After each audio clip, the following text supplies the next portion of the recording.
സത്യപ്രതിജ്ഞയ്ക്ക് മുൻപ് അവർക്കായി തയ്യാറാക്കിയിട്ടുള്ള സീറ്റുകളിൽ കസേരകളിൽ ഇടം പിടിച്ചിട്ടുണ്ട്. അവരൊക്കെയാണ് മന്ത്രിമാരായി സത്യപ്രതിജ്ഞ ചെയ്യുന്നത്. ഇതിനകം ഇനിയിപ്പോൾ ഏതെങ്കിലും ഒരു സർപ്രൈസിംഗ് ആയിട്ടുള്ള ഏതെങ്കിലും പേര് വരാനുള്ള ഒരു സാധ്യതയുമില്ല. ജ്യോതിരാദിത്യ സിന്ധ്യ അടക്കമുള്ളവർ, മൻസുഖ് മാണ്ഡവ്യ, മനോഹർ ലാൽ ഖട്ടാർ തുടങ്ങിയ ആളുകൾ, അമിത്ഷാ, കേന്ദ്ര ആഭ്യന്തരമന്ത്രി അമിത്ഷാ ഇപ്പോൾ ആ വേദിയിലേക്ക് കടന്നു വരികയാണ്. ഗുജറാത്തിൽ നിന്നുള്ള ലോക്സഭാംഗം അമിത്ഷാ, കേന്ദ്ര സർക്കാരിലെ ഏറ്റവും ശക്തൻ പ്രധാനമന്ത്രി കഴിഞ്ഞാൽ അതായിരുന്നു പതിവ്. അദ്ദേഹം ഇതാ മൂന്നാം സർക്കാരിന്റെ ഭാഗമാകുന്നു.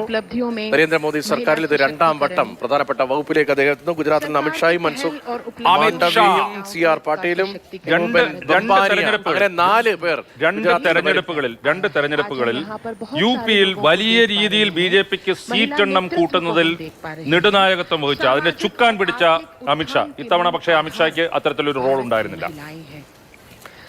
അമിത്ഷാ വീണ്ടും പ്രധാനപ്പെട്ട പദവിയിലേക്ക് എത്തുകയാണ്. വസന്ത് ഡൽഹിയിൽ നിന്ന് നമുക്കൊപ്പം യോഗി ആദിത്യനാഥ് പോലെയാണോ എന്നൊക്കെയുള്ള ചർച്ച വളരെ പുരോഗമിക്കുന്നുണ്ട്. യോഗി ആദിത്യനാഥിന്റെ UP-യിലാണ് BJP എല്ലാ പ്രതീക്ഷകളെയും തെറ്റിക്കുന്ന ഒരു ദുസ്വപ്നത്തിൽ പോലും ഇല്ലാതിരുന്ന തിരിച്ചടി ഏറ്റുവാങ്ങിയത്. പല തിയറികളുണ്ട്.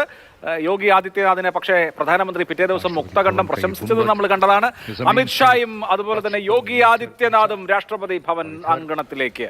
ഇതിനിടയ്ക്ക് ഡൽഹിയിൽ നിന്ന് കേട്ട ഒരു കഥ, ഈ ദേവേന്ദ്ര ഫട്നാവിസ് അദ്ദേഹം ഈ മഹാരാഷ്ട്രയിലെ തോൽവിയുടെ ഉത്തരവാദിത്വം ഏറ്റെടുത്തുകൊണ്ട് പദവി ഒഴിയാൻ വേണ്ടി തയ്യാറായി, ഉപമുഖ്യമന്ത്രി സ്ഥാനം ഒഴിയാൻ വേണ്ടി തയ്യാറായി അദ്ദേഹം പറഞ്ഞു. അത് വാർത്ത വന്നു. അത് ഏറ്റവും അവസാനം BJP തന്നെ അത് വേണ്ടെന്ന് പറഞ്ഞു. ഇത് യോഗി ആദിത്യനാഥിൽ ഒരു പ്രഷർ ഇടാൻ വേണ്ടിയിട്ട് BJPക്കുള്ളിലുള്ളവർ തന്നെ പറഞ്ഞ് അദ്ദേഹത്തെ കൊണ്ട് ചെയ്യിപ്പിച്ചതാണ് എന്നുള്ള സംസാരം പോലും ഉണ്ടായിരുന്നു. പ്രതീക്ഷിക്കുന്നിടത്തല്ലോ പല വിധത്തിലാണ് പൊളിറ്റിക്കൽ ഓപ്പറേഷൻസ് നടക്കുക. യോഗി ആദിത്യനാഥിനെ സംബന്ധിച്ച് UP-യിലെ ഫലം വലിയ തിരിച്ചടിയാണെങ്കിലും അതിനേക്കാൾ വലിയ തിരിച്ചടി അയോധ്യയുടെയൊക്കെ പശ്ചാത്തലത്തിൽ, വാരണാസിയുടെ പശ്ചാത്തലത്തിൽ അത് നരേന്ദ്രമോദിക്ക് തന്നെയാണ്. അപ്പോൾ നേരിട്ട് യോഗി മാറി നിൽക്കുന്നതുകൊണ്ട് ഈ പ്രശ്നം പരിഹരിക്കപ്പെടും എന്നൊരു തിയറി മുന്നോട്ട് വയ്ക്കാൻ പറ്റും. നിതിൻ ഗഡ്കരി BJP-യിലെ ഒരു പ്രമുഖ നേതാവ്, മറ്റൊരു ഫയർ ബ്രാൻഡ് ഒരുപക്ഷെ BJP-യിൽ നരേന്ദ്രമോദിയൊക്കെ കഴിഞ്ഞു കഴിഞ്ഞാൽ സമവായത്തിന്റെ, സമന്വയത്തിന്റെ, അക്സെപ്റ്റൻസിന്റെ ഒക്കെ കൺസെൻസസ് മാൻ, അത് തന്നെയാണ് കറക്റ്റ് ആയിട്ടുള്ള വാക്ക്. മറ്റു രാഷ്ട്രീയ നേതാക്കളുമായിട്ടുള്ള ബന്ധം, ഈവൻ കേരളത്തിന് പോലും പിണറായി വിജയന്റെ അടുത്ത വീട്ടിൽ വന്നു. നമ്മുടെ കേരളത്തിന്റെ പല പ്രോജക്ട്സും നേടിയെടുക്കുന്നതിൽ, റോഡ് പ്രോജക്ട്സ്, അതിന്റെ കാര്യത്തിൽ കേരളത്തെ വളരെയധികം സഹായിക്കുന്ന മന്ത്രിയാണ് നിതിൻ ഗഡ്കരി. മാത്രമല്ല വാജ്പേയി സർക്കാരിന്റെ കാലത്ത് തന്നെ ഇതുമായി ബന്ധപ്പെട്ട സമിതികൾക്കൊക്കെ ചുമതല വഹിച്ച ആളാണ്. കാര്യങ്ങൾ വലിയ ദിക്ഷണാപൂർവം കാര്യങ്ങളെ ഈ റോഡിന്റെ ഡെവലപ്മെന്റ്സുമായി ബന്ധപ്പെട്ട് നാഗ്പൂരിൽ നിന്നുള്ള MP RSSന്റെ ഫണ്ട് റൈസർമാരിൽ ഏറ്റവും പ്രധാനപ്പെട്ട ആൾ RSS നേതൃത്വത്തിന്റെ വത്സല അഡിഷനാണ്. അങ്ങനെ പലതരത്തിലുള്ള പ്രാമുഖ്യമുണ്ട് നിതിൻ ഗഡ്കരി. ഈ രണ്ടുപേരെ കുറിച്ചുള്ളതാണ് പറയുന്നത്. നിതിൻ ഗഡ്കരിയും ദേവേന്ദ്ര ഫട്നാവിസും രണ്ടും നാഗ്പൂരിന്റെ പ്രോഡക്ട്സ് ആണ്.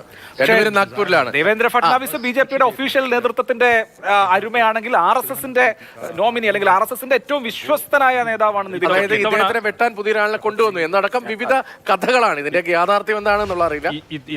ഇത്തവണ ഈ BJP-യുടെ സ്ഥാനാർത്ഥി പട്ടിക പുറത്തുവിടുമ്പോൾ ആദ്യ പട്ടികയിൽ നിതിൻ ഗഡ്കരിയുടെ പേരുണ്ടായിരുന്നില്ല. അതുമായിട്ട് ബന്ധപ്പെട്ട് പലതരത്തിലുള്ള അഭ്യൂഹം ഉണ്ടായിരുന്നു. പക്ഷേ അടുത്ത പട്ടികയായപ്പോഴേക്കും നിതിൻ ഗഡ്കരിയുടെ പേരും പുറത്തു വന്നു. അദ്ദേഹം അവിടുത്തെ ഒരു ബിസിനസ് പ്രമുഖൻ കൂടിയാണ്. RSSനെ സംബന്ധിച്ച് അവരുടെ പ്രധാനപ്പെട്ട ഫണ്ട് കേന്ദ്രം കൂടിയാണ്. അങ്ങനെ പലതരത്തിലുള്ള പ്രസക്തി നിതിൻ ഗഡ്കരിയെ സംബന്ധിച്ചുണ്ട്. എന്തായാലും കേരളവുമായി ഏറ്റവും നല്ല ബന്ധം പുലർത്തുന്ന മന്ത്രി എന്നുള്ള നിലയിൽ കൂടി നമുക്ക് കാണാം. ഇപ്പോൾ പലരെയും നമുക്ക് ദൃശ്യങ്ങളിൽ കാണാം. ആന്ധ്രയിൽ നിന്നുള്ള നേതാവ് ആരിഫ് മുഹമ്മദ് ഖാൻ. വൃന്ദേശ്വരി UPA സർക്കാരിലും മന്ത്രിയായിരുന്നു, ഇപ്പോൾ NDA സർക്കാരിലും മന്ത്രിയാണ്.